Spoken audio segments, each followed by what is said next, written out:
Welcome to Create, Build, Manage, the Entrepreneur's Toolbox. Welcome to Create, Build, Manage on BizTV. I'm Kelli Phillips. This season of Create, Build, Manage is brought to you by Thought Leader. We have two passionate guests for you today. First, Franceska McGaughan is a trailblazing entrepreneur who helps high-performing women transform into their million-dollar versions of themselves. Then Peshah Galen's passion is to solve the starving artist dilemma by ending the isolation and hopelessness of artists. Stay with us. We'll be right back with more Create, Build, Manage.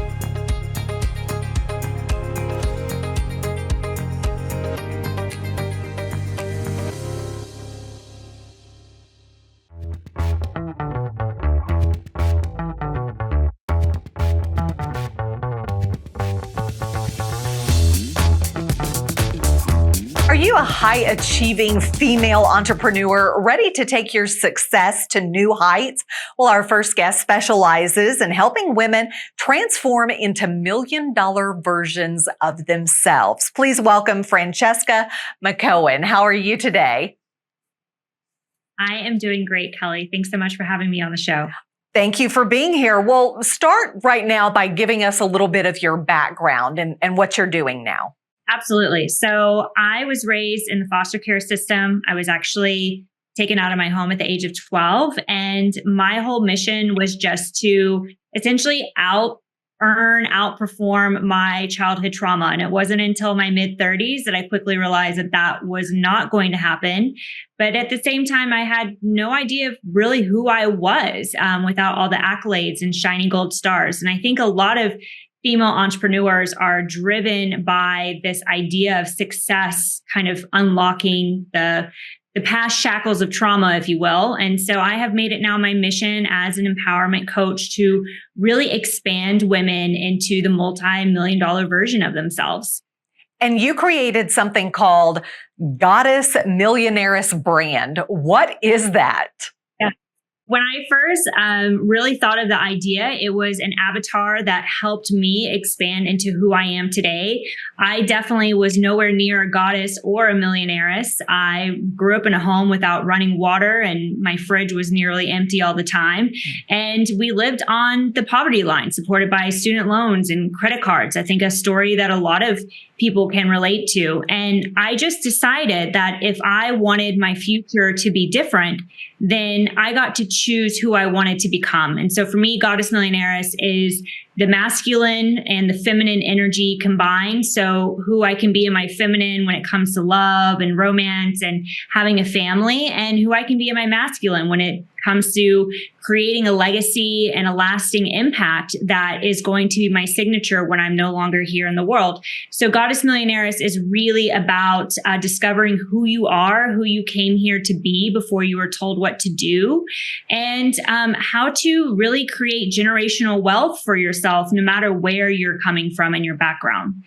Why is it so important to address all of the trauma that you went through as you were growing up? Because I think a lot of people go through trauma, but they don't know how to confront it, or they think, oh, I'm alone in this world. But you came out of that and you developed this plan, and now you're coaching others. So why is it so crucial? It is so important because 70% of our issues with depression or chronic pain or even substance abuse can be traced back to unresolved childhood trauma. And I think unresolved childhood trauma is actually a huge systemic issue. We see it being repeated generationally. And we are in the first time in our lives in this new paradigm where we can actively have these conversations, where we have resources at our fingertips.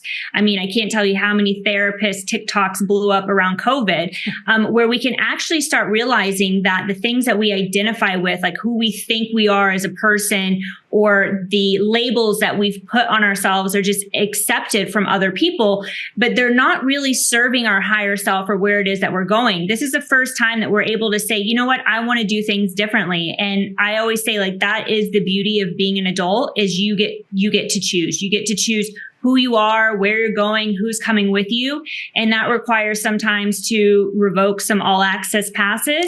And that's why it's so important to really start looking at unresolved childhood trauma, because it is robbing us of genuine adult connections. So can you tell us how you transitioned? Because there had to be a time in your life and steps that you took to get to where you are today. Once I got out of, what one would say like my really crazy childhood, I went on to college. And like I mentioned before, it was all about climbing the corporate ladder. It was all about proving my self-worth. And I landed in entrepreneurship.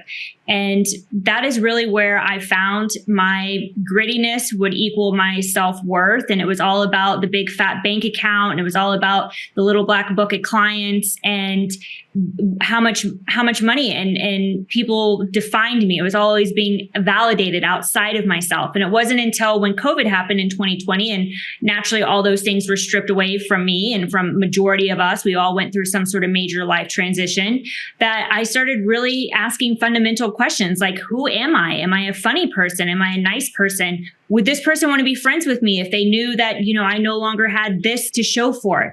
And those questions really bothered me. And this is when I started deep diving into the world of personal development and human design, really trying to get to the bottom of who am I? What am I here for?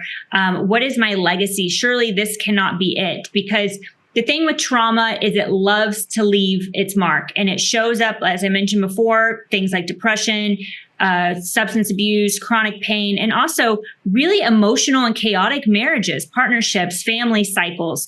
So for me, I had my aha moment sitting in my closet for 2 weeks, really questioning who I was as a person and allowing myself to start getting curious and start looking more into personal development so I could reclaim that personal power without outside validation.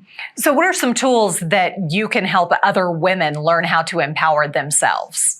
Definitely. I think the first one is looking into your human design. I know that for a lot of people, sometimes they think these things like, let's say astrology or the Enneagram, like it's just kind of trendy, but there's something about human design. It really is the belief of who your soul came here to be before all the conditioning of your generational trauma or society in general. And there's 5 different energy types.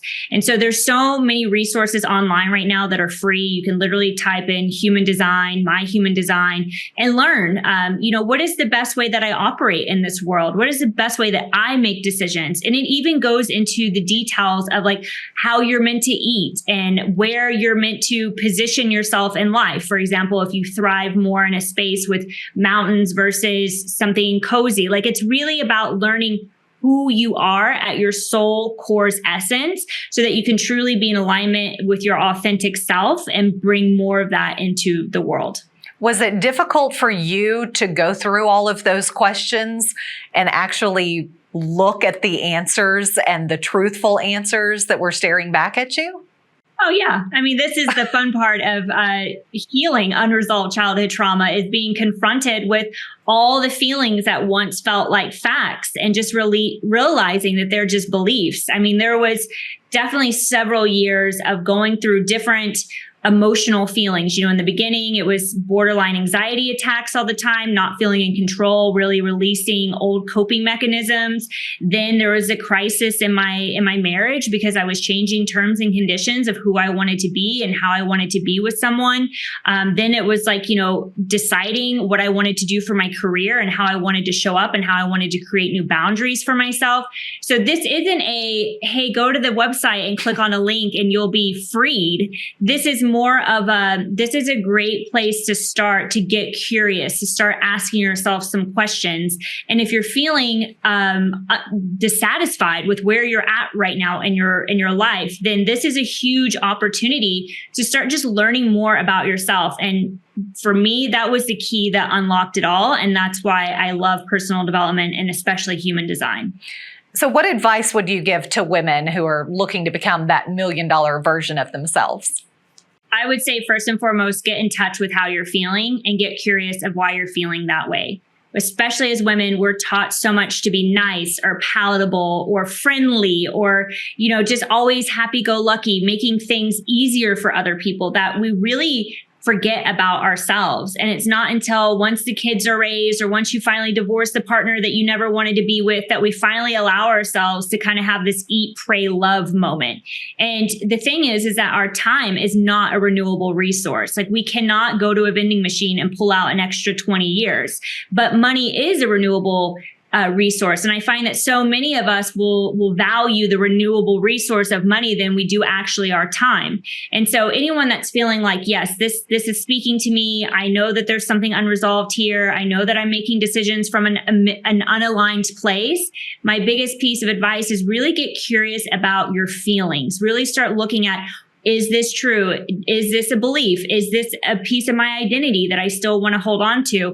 And from here, it will open a whole new door of exploring who you are becoming and really releasing who it was that you used to be. And quickly, how can folks find you and get in touch with you and learn more? I would love to connect with you on Instagram. You can find me at Franceska.McCaughan. We'll make sure that it's in the show notes. And I have a best-selling book called Sir Thriving on Amazon, which is all about my journey with this, starting from a very horrific incident at the age of 7. So you can find that on Amazon as well.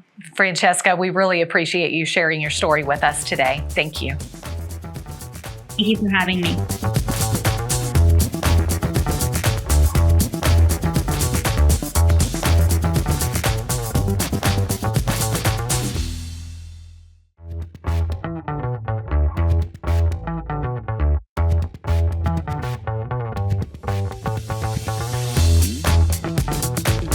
We all have times in our life when we worry about the purpose of our life. While our next guest is a jeweler, she also focuses on how her creativity can make the world a better place. Please welcome Peshah Galen. And hi, Peshah, how are you today? Wonderful. How are you? I'm doing great. If you would, give us a little background about you, who you are, and what life has been like. So I worked for a long time in corporate America, and I always had my art as a side business. And then about 2 decades ago, I decided that I would actually create my art into a career. And as I did that, I met so many artists and coached so many artists who struggle with marketing their work and selling. And so over the course of time, I developed something called community projects. And that's a way where any artist in any genre can become connected with their community, develop relationships, and thrive financially and emotionally with their art. That's incredible. So how do community projects revitalize towns and cities and neighborhoods? When I initially started myself, to give an idea of that, I approached different organizations. I approached Advocates for Freedom. They work to stop human trafficking. Back Bay Mission, they help veterans. And I went to these organizations and just talked to them and said, I'm an artist. I want to contribute. How can I help to raise funds for your causes and organizations? And over the course of 10 years, I was able to raise thousands of dollars. I got invited to venues at casinos, was interviewed in magazines. But the core of it comes from simply artists deciding what it is that they love to do, who they want to help, and then reaching out to the people in their community that they want to help and offering to use their art as a vehicle to revitalize the communities. It's actually very simplistic and straightforward, but it works exponentially well. So basically, you're doing away with the whole starving artist notation. That is my passion in life because I grew up outside of the New York City area, and obviously it's a highly competitive area. Everyone's competitive with themselves and one another. And I just thought there has to be a way around this system. And the term starving artist is actually something that's obvious to all of us now, but isn't something that was what people always thought. So I had a very aggressive business background working in corporate America and internet startups and in management and training. And so I was able to find this way to take my business experience, couple it with art, and then coach artists to reach out to their community. And in that, it revitalizes communities. It's amazing. It really is. And the beauty of it is it doesn't cost anything. There's no preparation for it. People can start something today and see the benefit of that. And additionally, artists tend to be sensitive, generally, very compassionate, and they want to be involved in their communities, but they have a shyness about marketing their work or reaching out. But if they pick something they're passionate about, for example, they love to rescue animals and contact their local humane society and offer to help through their art, a lot of the uneasiness falls away because they're doing something that's passionate to their heart. They don't feel like they're selling or marketing. So how do artists create a community project wherever they live? So there's several ways they can do it. It's all the same premise. Either they can contact an organization in their neighborhood, in their region, someone that they really want to help, or let's say they live in an inner city and they always wanted to see a garden in that inner city neighborhood. They can create their own initiative, which would be that they would sell their art, and a percentage of it, when they set up, would go to raising funds for this community garden. So either connecting directly by contacting organizations that are pre-existing, or their own passion that they have and actually creating an art campaign where they sell their art and a percentage of it is contributed to those causes. What's been the response from artists after you've helped them create this community project where they are? It's been very, very good. They've done very well with it. They feel connected. They don't feel isolated anymore. And it has a natural development of relationships, which is what artists ultimately need. Why was it so important for you to create this for other artists, not only yourself, but for other artists, and share it with them? Yeah, because I saw so many people struggling, and they just would say to me, well, Peshah, I hate marketing. And so, and I said, I understand, because they wanted to just create art, not sell. So this way, they're not focused on marketing. They're focused on developing relationships and helping those in need. But naturally, out of that, what comes is relationships form, and they're not struggling anymore. So if people want to find out more about community projects, how to set one up, how can they get in touch with you? Either through swankygenius.com or 1213jewelry.com. They can contact me there. There's a chat, and I'm also on Instagram of both of those businesses. 1213 Jewelry, 1213 Jewelry, or Swanky Genius. I've got to ask 1213 Jewelry, there's got to be a message behind that. There is. I'm from a Jewish background, and that's from Ecclesiastes 12:13. And it's about what is the purpose of a man's life? Because that's what we all want to know. Why am I here?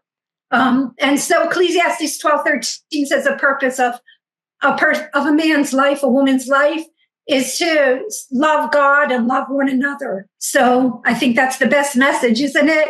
Always, in all times, it's to love one another. And whatever people's concept of God is, that can be nature, the universe, but the purpose of our lives is to love. And so that's why it's 1213 Jewelry. So do you think you have finally found your purpose in life?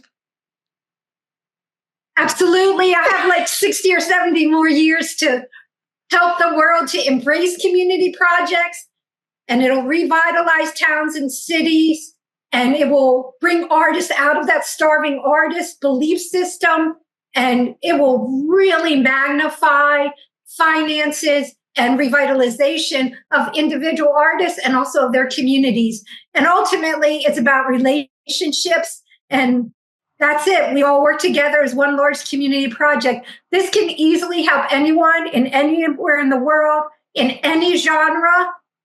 And if people think, well, I'm an artist, I'm a sculptor, I'm a dancer, how could I do this? It's actually really easy. I have ideas. Just contact me. I'll give you your start, and that's all you need. Okay, I've got to ask, do you have success stories? Obviously you do. Can you share one with us? Oh, yeah, absolutely. I would love to. It's an honor. So the first organization I mentioned a couple minutes ago, is Advocates for Freedom, and they work to stop human trafficking. And so I designed high heel earrings, which was part of their motif. And I ended up doing a lot of fundraisers with them, casino fundraisers, and all the money that was raised through the art that I sold went to Advocates for Freedom. So this is actually rescuing men, women, and children from human trafficking by the funds that were raised from my art through this relationship with Advocates for Freedom. And there's so many others. There's Fatherless and Widows is another organization. Back Bay Mission, I mentioned earlier, they help veterans and the homeless. That's why I so want any artist, any creator, even an entrepreneur to just know that as long as they have something that means something to their heart, then absolutely community projects is a way that they can build that out and help a lot of people make this world a better place. And that's what we all want. And the world would be a better place if more people did this. Well, Peshah Galen, we really appreciate you sharing your story, and hopefully more people will take advantage of the community projects and what you have to offer and make this world a much better place. We appreciate your time. Thank you so much. I appreciate the honor of being able to speak to your audience. Thank you.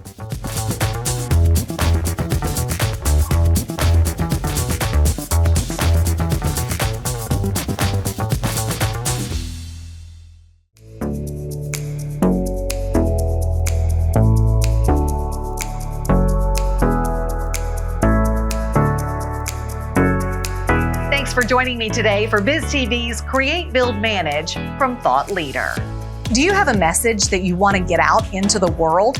Thought Leader has helped many aspiring motivational speakers land TEDx talks, from their virtual talk practice club to speaker certifications and TEDx-style coaching. Thought Leader will help get your message out into the world where it belongs. For more information, visit thought-leader.com. Stay tuned to BizTV for more stories that educate, enlighten, and empower.